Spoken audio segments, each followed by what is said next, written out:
안녕하세요. 림베이시 싱가포르 남자입니다.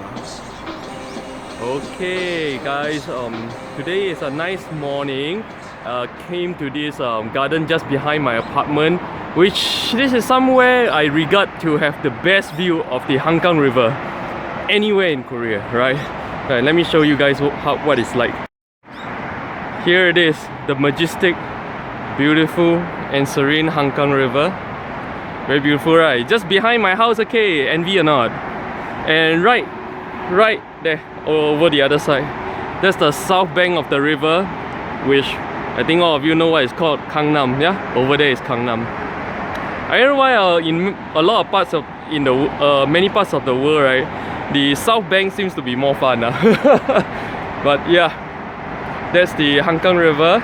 If you guys come to Korea or you're already in Korea and you want to come out here and check out the view, it's a nice garden out here actually, especially beautiful during autumn and winter. So yeah, let me know.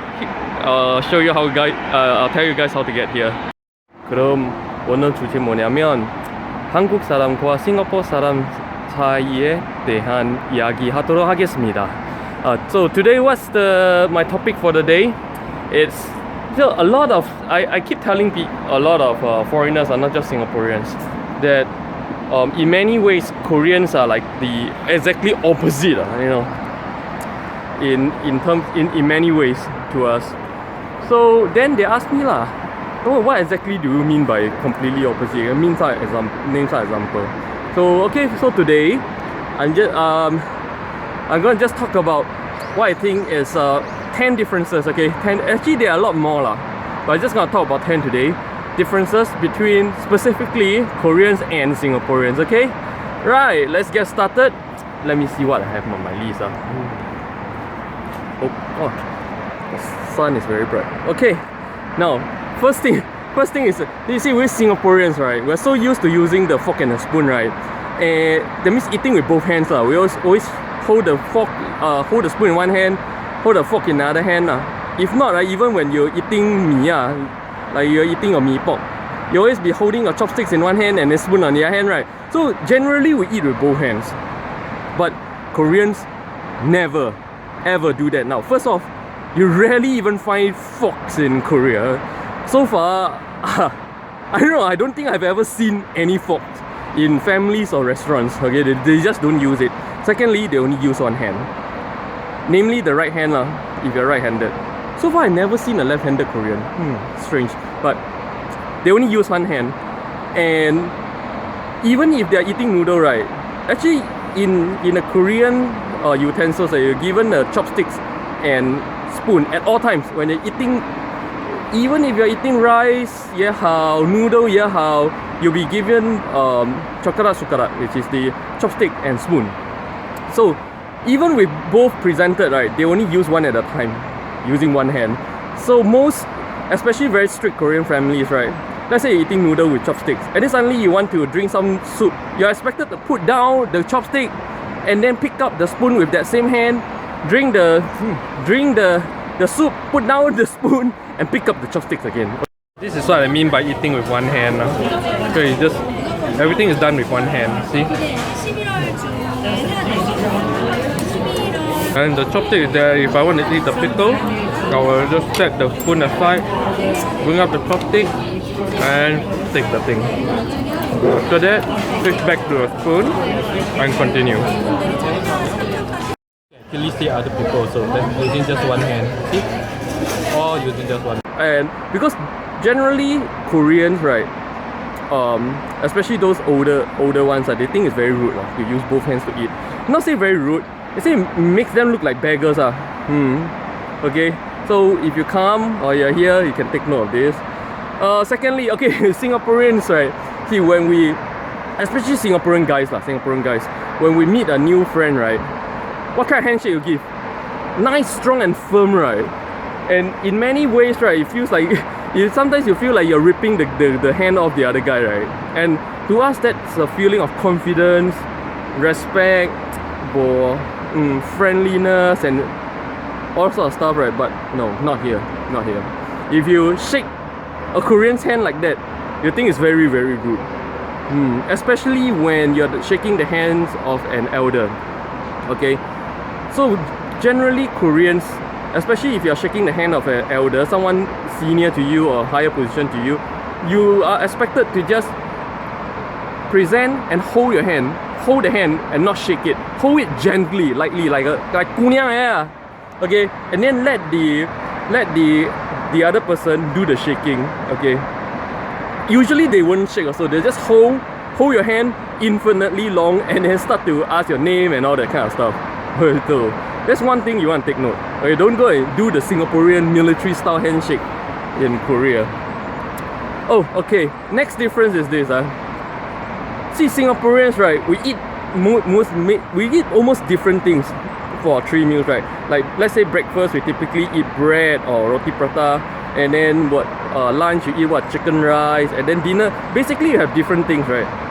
But Koreans, they eat the same thing every meal in their family. Okay, I'm saying if they are not eating out, in their family, all 3 meals are exactly the same. Rice with a lot of side dish, exactly the same, all 3 meals. So this is something quite unique also. Okay, next.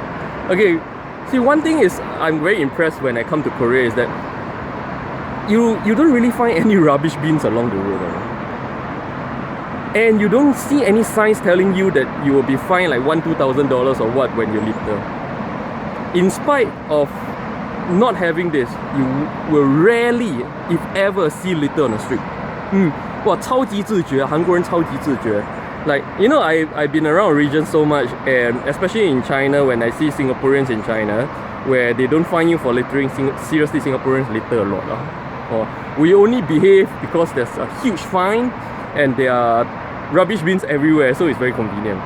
But, you know, Koreans, right, they will keep their rubbish sometimes for miles, or even sometimes all the way back home until they find a rubbish bin.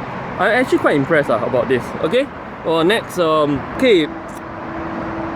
See, whenever Singaporeans meet new friends, right, we believe in breaking the ice quickly, right? Like, wow, straight away get hey buddy, we do the buddy thing, with guys, even with girls, hey, we try to break the ice and get into the buddy zone quickly. Now, generally Koreans think that is very rude. Okay, because Koreans, even the young ones, even the young Koreans, they don't expect you to come and buddy them right away. You still have to do that. They expect you to preserve that space and respect for a period of time until the boost kick in and they decide that you're good enough to be a good friend. Then you start getting into the buddy zone. This is one thing as foreigners, right, we need to take note. A lot of foreigners and Singaporeans, we don't know this, and then unwittingly we get into we actually piss them off and we don't even know about it. That's why I keep saying, in Korea, right, a lot of things we think is good, to them is bad. A lot of things we think is friendly, to them is rude. This is just one of those. Okay, let's next. Okay, now a lot of Koreans, right, even the young ones, still think it's rude to give a hug when you meet a new friend. Like when you meet a new friend or you go somewhere, you have a gathering of young friends, and you just, hey, hi, you hug each other. But in Korea, right, even amongst the young people, most of them think it's very rude to just invade someone's space and hug them. This is a very, see, if you're not the touchy kind of person, you like Korea a lot. Koreans are extremely not touchy. It's very sensitive to enter someone else's space. Yeah, so it's really funny that, like in most times, see, when Singaporeans, we take selfies with new friends, right, especially with girls, we just hold them on the shoulder, right? This is very common. But in Korea, right, they do what we call the manner son. Manner son means manner hand, where you don't really hold it, you hover like 1 inch above the shoulder, like that, pretending to hold. Even hugging, you pretend to hug, but your hand is actually like 1 or 2 inch hovering above the person.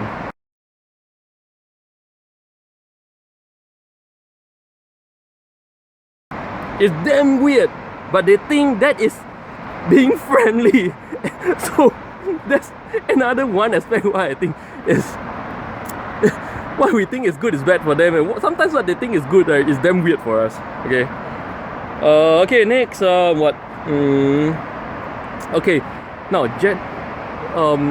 Koreans are very, very, very gentle people. In fact, I would say the most gentle people I've ever met in Asia. So, whenever they don't like you, or they are angry at something, when you cut their queue, when you do something in your business dealing they don't like, you know what they do? They'll just avoid you. They won't argue with you. They won't even tell you they don't like you. They will just do the very repressed thing, you know, which looks actually quite beautiful. And then, like in a business setting, they will just simply say that they get someone to keep saying that they are not at the table, they are not at the desk. They just avoid you. That means, let's say if you piss off a Korean friend, more than likely he or she is just gonna avoid you. Like Singaporeans will say, hey, you know, like buddy, do we have a problem? Let's talk about it. You want to talk about things? It's like tham siong ma. Korean boy tham siong they won't talk to you about this kind of thing. So basically, they will just avoid you if they don't like you. So that's one thing to take note, right? Let's say if you meet a new Korean friend and then all of a sudden you call him or her don't pick up anymore or what, right? You know, most Singaporeans just keep trying, but seriously, it's not gonna work. Don't even have to try. You did something to piss them off and they don't like you anymore. Yeah, that's it. Okay, next. Okay, see, Singaporean gatherings are all about what? All about makan. We go and look for good makan and then we eat a lot. Korean gatherings is all about drinking. Koreans binge drink a lot, especially amongst friends. Whenever you go out with friends, right, it's all about drinking. Mekju, soju, beer, and soju, and everything. One round, second round, third round, all the way through until you drop. And in some cases, right, you don't just do it once in Singaporeans we get drunk, but like once in a blue moon, you know, once or twice a year. But in Korea, I'm talking about, depending on community, and depending on circle, we might be talking about once or twice a week. Okay, I drink a lot in Korea as well. Okay, so this one thing to take note. If you love drinking, this is your heaven. Like me, lao uncle sibei ai lim. This is my heaven. Okay, next. Okay, this is something very weird for Singaporeans and sometimes very rude for Singaporeans. But to Koreans, this is very common, and this is something they must do. That is, on the very first meeting, the first time they meet you, they will try to ask you your age, even if you're a girl. Or like in Singapore, right, we say, you know, you don't ask Korean girls, you don't ask girls their age. Sometimes you don't even ask guys their age. But in Korea, they have to do that. Why? Because Korean language system is based on levels of respect. And that level of respect is based not on your achievements or what, it's all based on your age. Okay, this is one frustrating thing a lot of Singaporeans face in Korea, and that is, you know, a lot of things are age-based. It doesn't matter how well you do better than someone older than you in your company. That someone older is gonna get all the promotions and all the recognition. It's all about age here. So if you can't deal with that, don't come. A lot of Singaporeans can't deal with that. They think it's unfair and everything. Okay, seriously, it's unfair, but it's their culture. So if you are very meritocracy, right, then seriously, this place will piss you off sick, man. So yeah, okay. Anyways, because they need to know your age to put you in the right respect level, so they'll ask you your age. So don't be offended when they do, and make sure you ask them their age also, because you also want to use the same level of respect. If you know how to speak Korean, if you don't, then well and fine. Okay, next. Oh, okay. Now, generally Singaporeans, right, youngsters. I also regard myself as a Singaporean youngster, 70s. You know, which back then, you know, we're kind of like the new generation in Singapore, so, and we all generally think in terms of beating the system, right? Whatever game we play or whatever things we do, we think about how to beat it, how to get extraordinary result. But now, there is one thing unique, which I think is a good thing about Korean, is that they don't think of, nor do they like beating the system. They like to be good at the system. That's why, you know, you all know, right, Koreans, how hard they work, how hard they study, just to be good at the system, to achieve a good result in that system. They don't think of how to beat it. And they generally think people who keep thinking how to beat the system, how to ace other people are like con men lah. Okay, so this is one difference also. So there you have, I covered all 10, what I think are all 10 differences between Koreans and Singaporeans. There are a lot more lah. Maybe I'll talk about other things in my future videos as well. So I hope this video has been helpful to all of you, especially those of you who are thinking of coming to Korea for the first time or living in Korea. Actually, if you come as a tourist, it's fine. Like I always say in my videos, right, the best way to experience Korea is to come as a tourist. Just have fun. 7 days, poop, jabo, go back home, and then tell all kinds of good things about Korea. That's I think the best way lah. But if you want to come here to seriously live, work, study, right, you have to take note of all this, right? So that's all for today. Lim Pei is in where? So, 안녕.